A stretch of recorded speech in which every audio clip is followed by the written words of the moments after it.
Hello, James. Hello, Maria. How is your week going? I'm tired this week. I'm looking forward to a long weekend. I don't know about you. Have you been busy? Yeah, it definitely feels like this. I was talking to a whole bunch of different bureau agents this week. Like, definitely feels there's some. Last week we had Jamil Qureshi on talking about the big momentum. Momentum. It definitely feels like there's started to be some momentum with a lot of the live events, which is great, which is Yeah, it fantastic. did. It went quiet for a little while Yeah. over Easter. It definitely went quite quiet. And now it's like busy again. And yeah, I'm tired, tired, tired, tired. Terrible. Getting old. Anyway. So what are we doing today? Well, this week we're going to be talking about goals, big, bold goals, goal setting, a topic I'm actually really passionate about. And our guest today is Casper Craven, who is a leading authority in achieving big, bold goals through high performance teamwork. A serial entrepreneur, he has built and sold a tech business for a seven-figure sum, worked as a CFO and at KPMG. He has twice sailed around the world, the first time as a team leader on a trophy-winning racing yacht in the BT Global Challenge, and the second time as captain and team leader of his family team with his wife and three young children, all aged under 10 years of age. Amazing.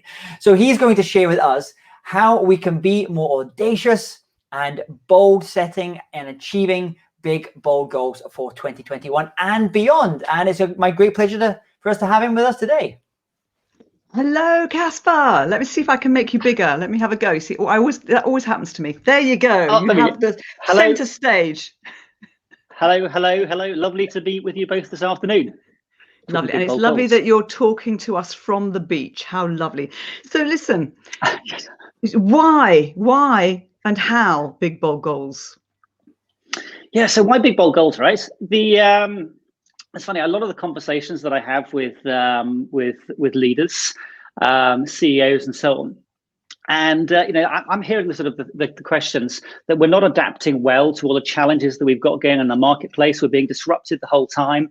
And I hear things like we're not agile enough, we're not resilient enough, we need to do digital transformation, we need more innovation, all these different things, right? And all of those things are what I would describe as existential threats for businesses. The less you adapt to that, you're going to have some problems.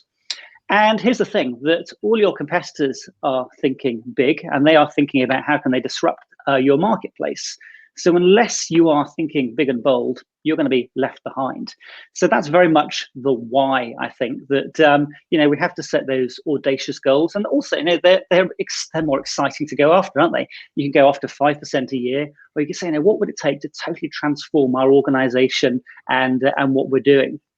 So that's basically the why I think we need to go and do that. And once we start to come up with those more exciting stories of the future, then that creates the space for that creativity, that innovation, and then we start to believe that bigger and bolder things are possible. But the crux of it, your question about how do we go about doing those? For me, that's all about teamwork, because it can be hard to get all of our team aligned and looking in the same direction, looking towards the future. And for me, that is really sort of understanding your core team of people. Where are they all looking? And so I have this simple question which I ask people. It's called past, present, future. And it's like, where do you spend most of your time looking? Is it to the past? Is it to the present, or to the future? And you ask people, and they've all got different answers. Actually, Maria, James, what are your past, present, future numbers? How much of your time do you spend on past, present, and future? Where do you end up looking? Oh my goodness. It depends how upset I am about something that I might have done, because this is quite timely. I'm a bit upset about something I've done this week. So I'm staying in the past and unraveling it. Oh, And I've got to let go of it and be in the present so I can think about the future. So this is interesting time. I feel like I'm having therapy, actually. James, what are your numbers? I'm terrible for being reflective and looking back, which is good in a way because I don't carry grudges because I can never remember them. I never look back. I'm always looking forward, and actually it causes a bit of a problem because sometimes you have to take that time to actually in the here and now. And I know when I feel a little bit disconnected, it's sometimes just because I'm in it now, like the present, and sometimes I just need to take a breath to, as you say, kind of look forward and what some of those goals are. But I'm probably not on the yeah. looking back person too. I don't do that too well. We Yeah, need therapy, Casper. Yeah. We both need therapy. it's like, I don't think we can do that today. I mean, but it's interesting because we're all different, aren't we? And I always ask people and sort of talks and so on, where are you all focused? And it's really interesting to understand different people in your team, because, you know, when you're thinking about a big goal, big bold goal in the future, you almost need to detach a little bit from reality, and you need to go to that future place and say, what does a more exciting place in the future look like? And you all need to go there together and say, okay, let's sort of think about, what does this look like? What does this sound like? What does this feel like? And you do that reality detachment, that bit of blue sky thinking, right? You're going to come back after that and you're going to build the goal, build a plan grounded in reality after that. But if you're trying to answer, how do you do it at the same time as what is it, you'll never get very far, because that how do you do it question will keep tripping you up over and over again. So it's really important to get your core team together, because it is a teamwork thing. And I say that because I've tried doing big, bold goals on my own in the past, and they never work, because you need a team of people to make them happen. So yeah, a little bit of detachment from reality. Go out there, imagine it, paint that picture of the future, working together in that future place, and then after that, come back and say, okay, how are we actually going to make this happen, and build it from there. So talk about that then. We set those goals, we paint that vision of the future, but often there's a bit of a disconnect between that big bold goal and our daily activities. How do we bridge those? Yeah, no, it's a great question. So it's funny, it takes me back to 2009 when my wife and we came up with our plan to go off and do our sailing around the world. And back then we didn't have the money, didn't have a boat. My wife couldn't sail, got seasick, you know, all sorts of good reasons why you shouldn't sail around the world, really. And we set this 5-year goal. And I was very much in that sort of place back then of, let's paint this amazing story and that will just miraculously happen on its own. And of course it doesn't, does it? And because we set that 5-year timescale, we said 1st of August 2014, we're going to get on the boat and head off. And we got 3 years away from it. So we're now in 2011. And like that thing that I was just like dreaming of, it wasn't any closer, because actually you've got to do the work in the present, and you've got to think backwards from that end point. What are the practical steps that I need to take in order to get there? And you've got to ask yourself the tough questions, right? What are the reasons that this will fail? What are the reasons that this will fall over? And you know, for us, it was all things. You know, we didn't have the money. You know, didn't know how to be a doctor and mend kids when they got broken and stuff like that. And how do you do homeschooling? Something we're all quite familiar with now. So it's taking all those reasons why not, and then building those individual plans and breaking it down into those bite-sized chunks, and then making sure you're being accountable and moving forward through that. So it's yeah, starting at the end point and then breaking it down into those chunks, holding yourself accountable, and but all the time, you know, making sure that, you know, you keep focused on what that end thing is.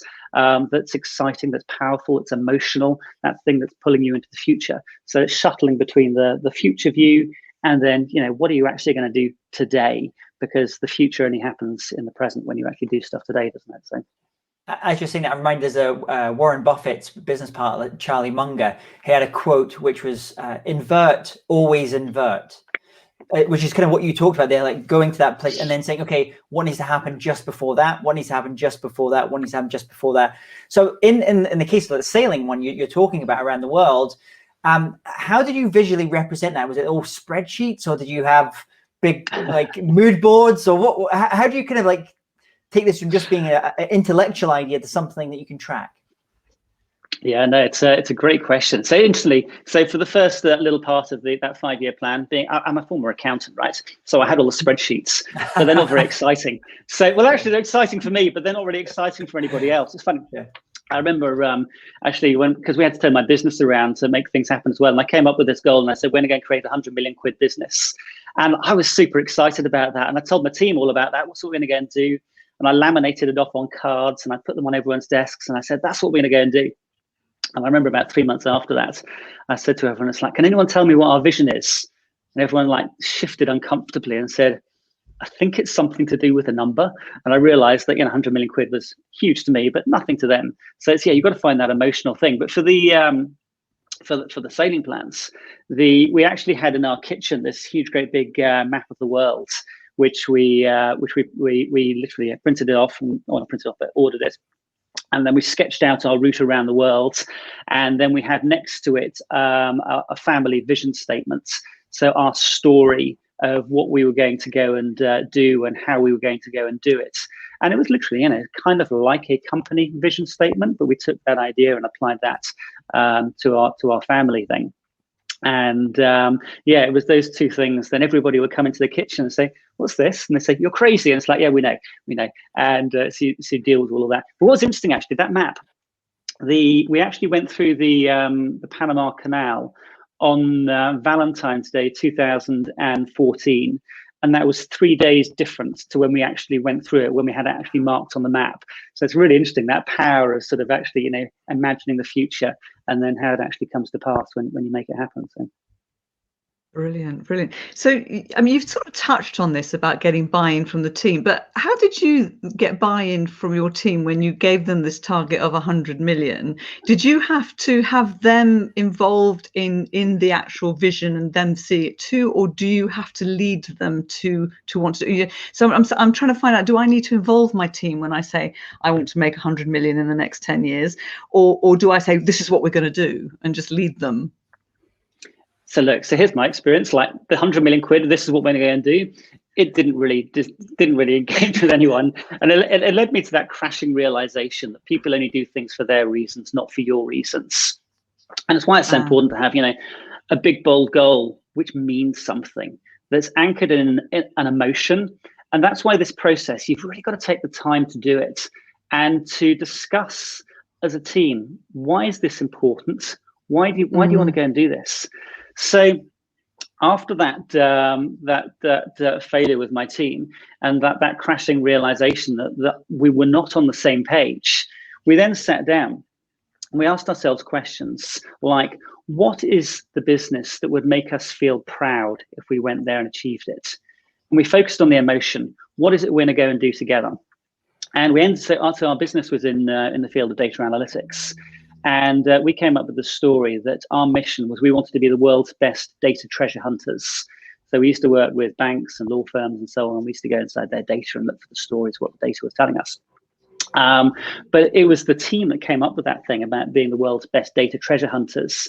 And they came up with a dream client list. These are the top 20 clients in the world that we want to go and work with. And it was powerful because it came from the team. Whereas, my reverse thing of sort of, this is what we're going to go and do, and it's a number. It was just like, everyone's like, yeah, and so what? So I think it's super important to spend time with your core team and say, why is this important? Why are we on this journey together?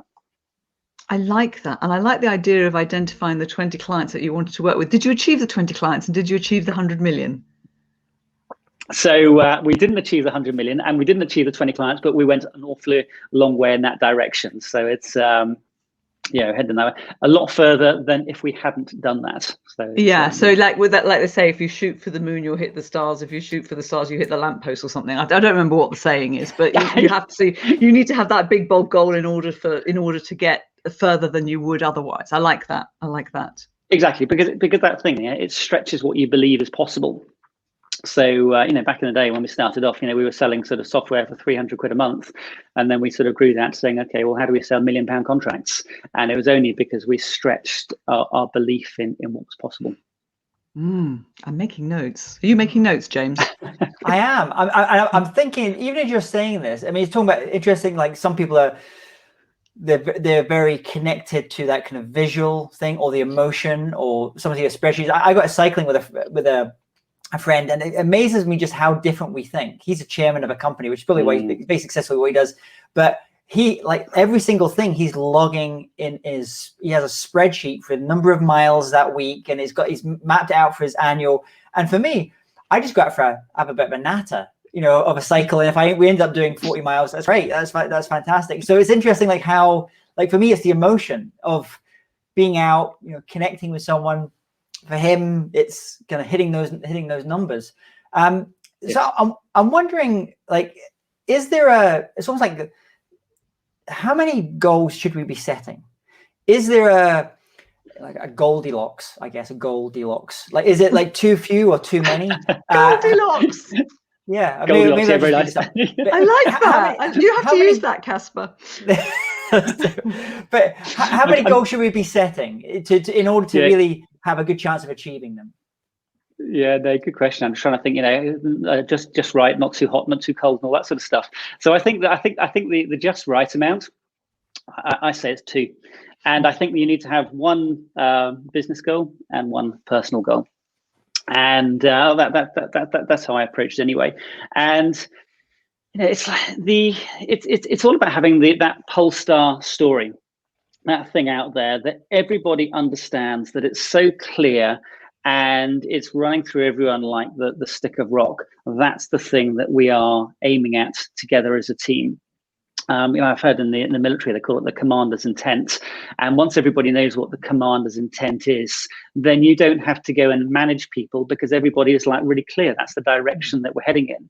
So in a work context, one Polestar story was Omar Bradley, former chief of staff for the for in America, was basically saying, it's like once you know what your Polestar is, you're not going to get distracted by the lights of all the passing ships.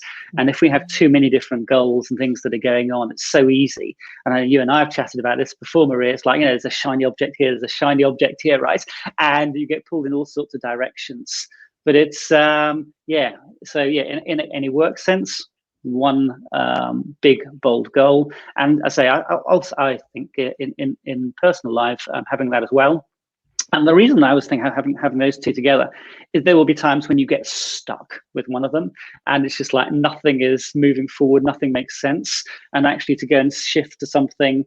And actually, that's kind of what I did in my journey. So it's, get stuck in the business sense. Okay, well, how do I move the family goal forward? And actually, then I get a brainwave, and I get some ideas, and I get some energy, and then I can take that back to the workplace. So it's this interflow between the 2 different things of working on sort of those 2 big bold goals. But I wouldn't recommend any more than that. That'd be my Goldilocks number.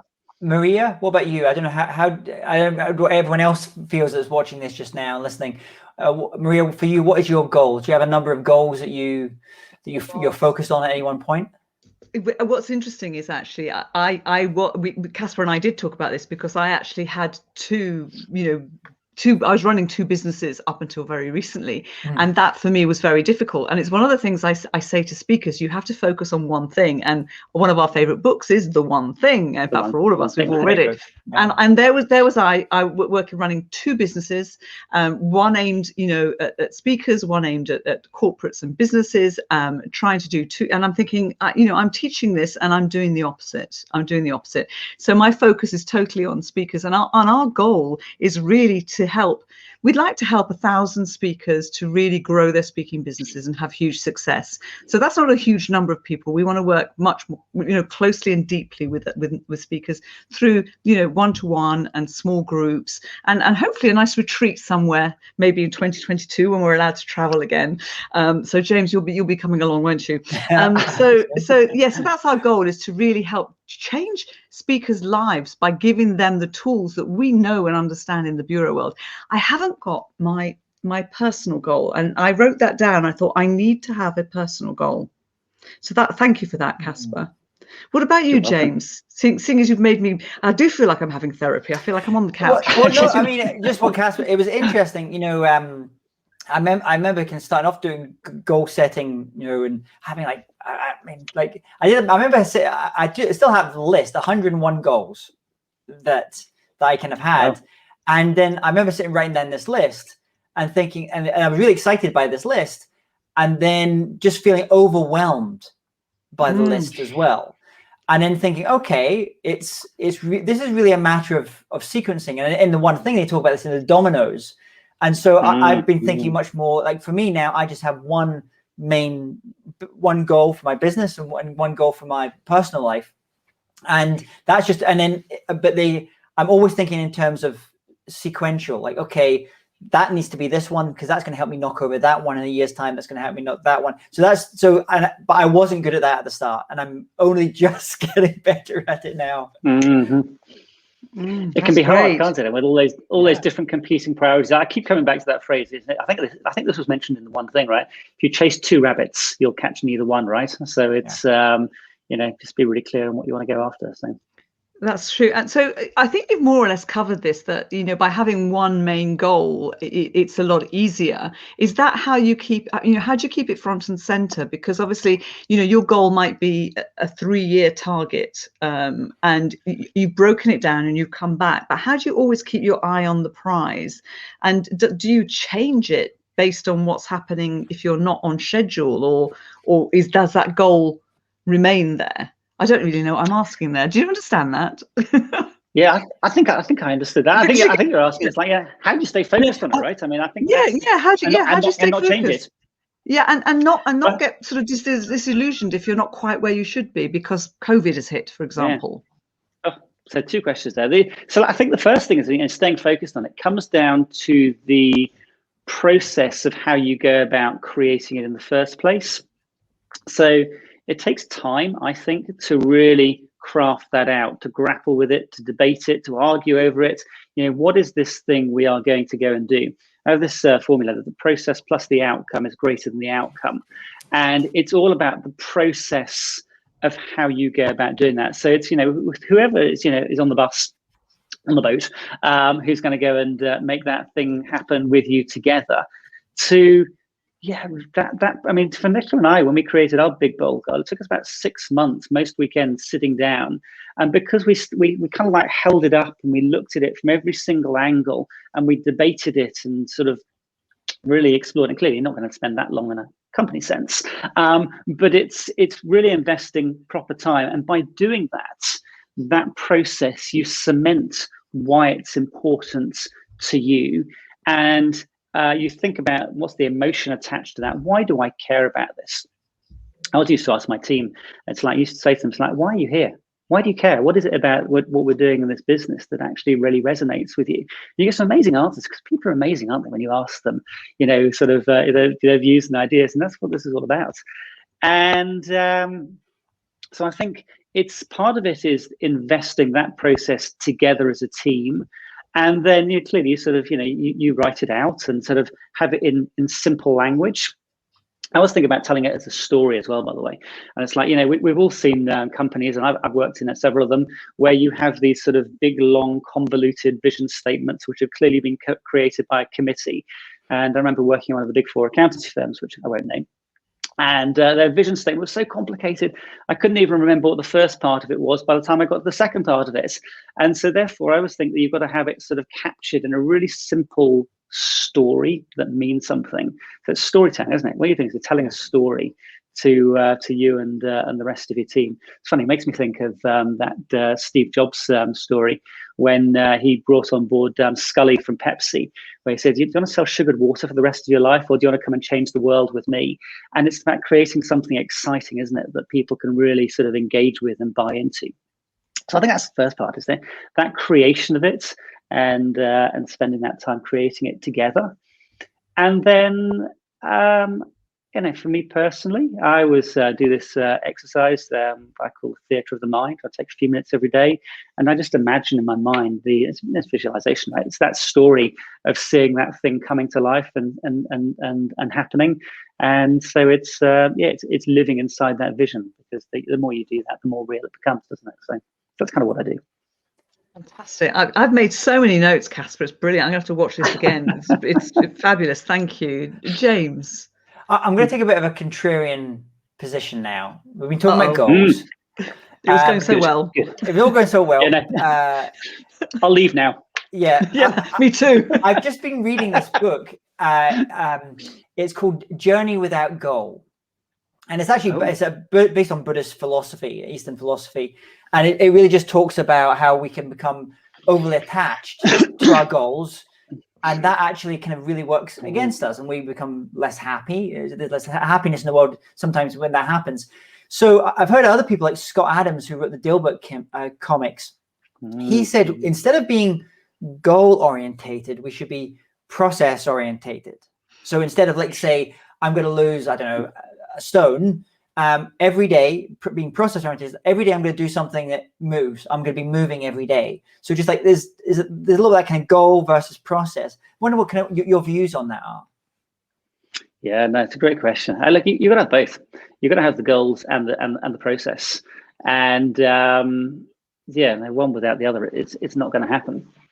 So it's funny. I mean, there's a huge philosophy that's been around for a while. It's marginal gains theory, isn't it? Which is, just doing that sort of focusing on the process. 1% better every day. And I totally subscribe to that. But you've got to start with what's that goal that you're pointing towards? What's that direction you're going in? Because if you don't have that, then it's kind of like, what's the metaphor? It's you're climbing up a ladder, but it might be against the wrong house. So it's going in that right direction. But the process is fundamentally important.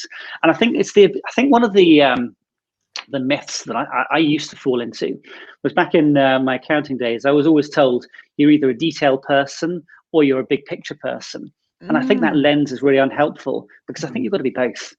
And for me, what I've had to learn the ability to do is to be able to look at the big picture, the 30,000 foot view, and then to shuttle in to what am I going to do today, the 3 feet view, and then to be able to come back out again. So it's being able to lift your eyes up and see where you're going, and then put your head back down and get into what you're doing. And it's neither one nor the other, it's both. And I think it's a skill set to be able to shuttle between those two different things. I've had to work quite hard doing that, because I'm naturally sort of, what's that big thing in the future? But clearly the future only happens by stuff you do in today. So it's that flexibility between the two things. So it's both, James. I guess it's almost like there was almost kind of non-binary in that sense. It's not that or that. There was someone I remember seeing a while ago.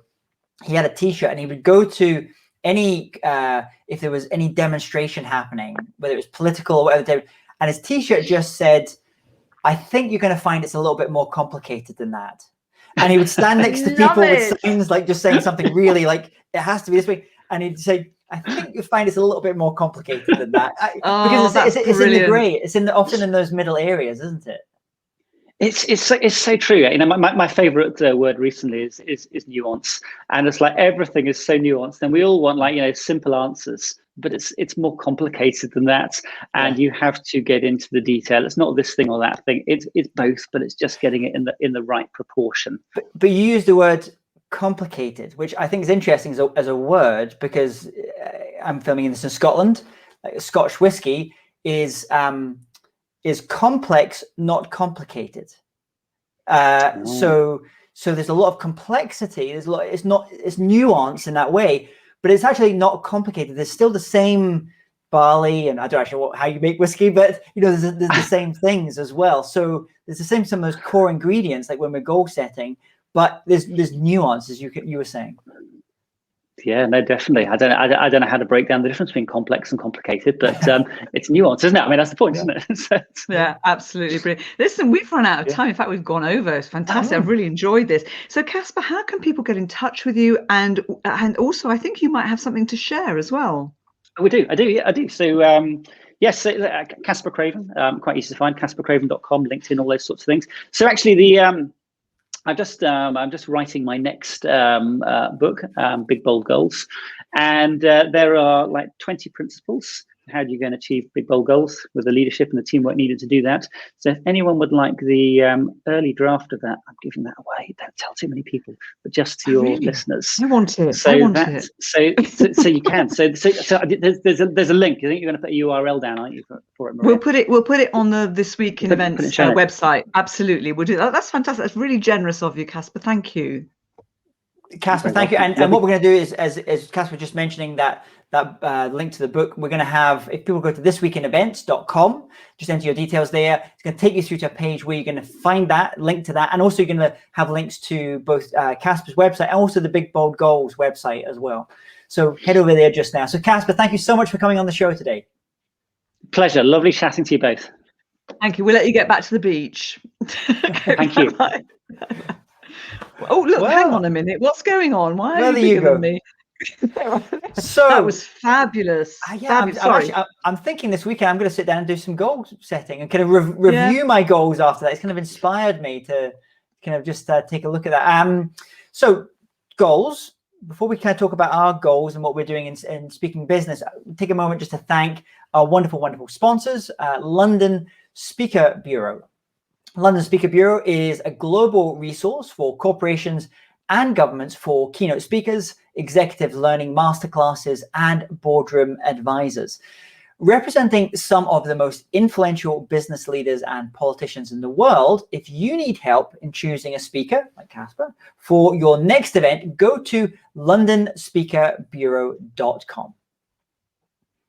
I've just realised I match the background. My shirt matches the Oh, background. yeah. That. It's my arms continues. It's camouflage. Really strange. It's modern camouflage. Yeah, very strange. Yeah, I had So no idea Maria, to notice that. let's talk about goals, and because you're working. We were just talking earlier there, and you're saying your goal is to help other speakers now and kind of building their careers as well. But talk to us a little bit more about the context of goals for speakers, goals that maybe speakers should be thinking about for their businesses. Yeah. Well, I tell you what, I think a lot of speakers don't actually have a sort of set, detailed plans and goals. They might have a goal to say, I want to earn so much per year, but then they don't break it down and create a detailed plan. It's quite fascinating. In doing training, I'll say to speakers, have you got a business plan for your speaking? And they'll say no, but you need that business plan, that breakdown that takes you to whatever it is you want to achieve. If you want to be achieving 500,000 a year, you do need to have a plan of how you're going to get that. And I suppose it's the strategic thinking that's really important, behind how you're going to achieve it. So for me, there's a couple of things. One is actually having that plan, but then also, as Casper said, that you break it down and so that you've got it in the present. But it's having the right indicators to track, because a lot of speakers will track maybe the number of bookings or the revenue, and you've got not necessarily the control of when that booking is going to come in. When that thing's going to confirm, and so you have to have something that you can track on a daily basis, so you're going in the right direction. So I think indicators are really important in what you're tracking. And I'm sure that Casper are going, yes, I agree, because he's a former accountant, so he'll be saying, yeah. So and that can be things that you are in control. It needs to be things you're in control of. And it could be as simple as the number of potential clients you've spoken to today, the number of calls you've made, that kind of thing, where you're actually going towards that target, and then reviewing it and saying, am I on track? What do I need to tweak? What's going on, so that I don't have to change that goal? So that's my thinking for speakers, really. I don't know, what would you say? Yeah, I mean, I'd echo that.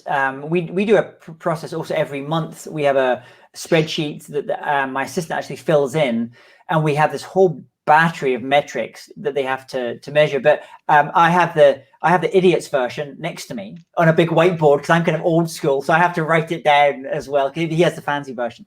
But I'm just looking at it just now. I'll be total transparency here. These are the numbers. To breaking that goal, we have a goal in terms of number of speeches, let's say the keynote, the speaking part of what we do. And I'm looking at it just now. And on one side, you have the month, you have the opportunities. So this is like you mentioning those kind of lead and lag type of indicators. So we have goals here around number of pitches that we're doing every single month.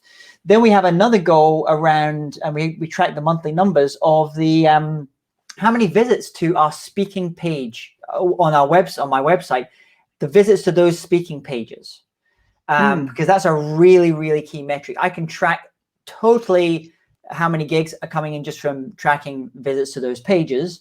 And then we call them suspects, and then prospects, number of inquiries received direct, number of inquiries received from bureaus, number of holds, number of gigs won that month, number of gigs lost, because you have to lose things in order to win things. And then finally the results. So that's like number of paid speeches and amount invoiced. So I just kind of write that up at the end of every month as well. My assistant has all the other things within that. And then we'll basically kind of look and say, well, why is that happening? And then usually we can find it somewhere in those numbers. But then that bit isn't inspiring to me, looking at those numbers. For me personally, I know for other people it might be seeing those numbers. I don't get inspired by numbers.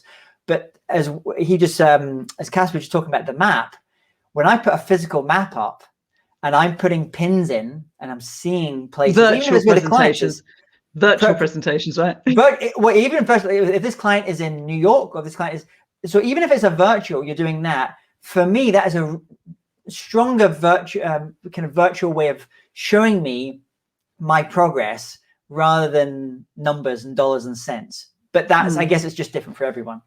Yeah, I would say that a month is too long to wait for you to see if you're on track, though, because by the end of the month, you've lost that month. So I think it needs to be much shorter and much tighter.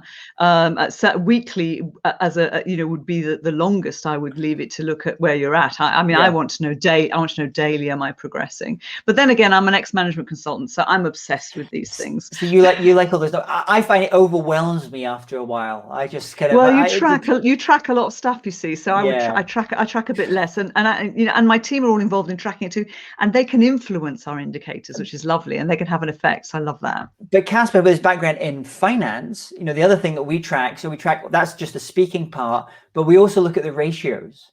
So important. So a danger I've seen, and maybe some people have fallen into this, is you build a speaking business, like putting your ladder against the wrong wall. You build an entire business that's based on giving keynotes, and when that business changes, you don't have any continuity, membership, subscription, online courses, consulting coach, other things that just kind of fill out that. So the thing I'm almost more interested in is almost like the time allocation or the asset allocation.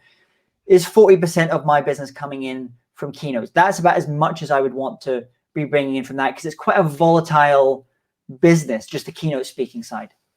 You are so wise. Absolutely. You need a portfolio. A portfolio approach. That's the word. That's the word I'm looking for. That's that word. Fantastic. Well, listen, I think time has come to an end, and because I want to go and celebrate, it's our 5-year anniversary. I want to go and get the champagne. And so I want to thank everybody for having attended. And thank you, James. Well, thank you, Maria, and thank you to our wonderful guest today.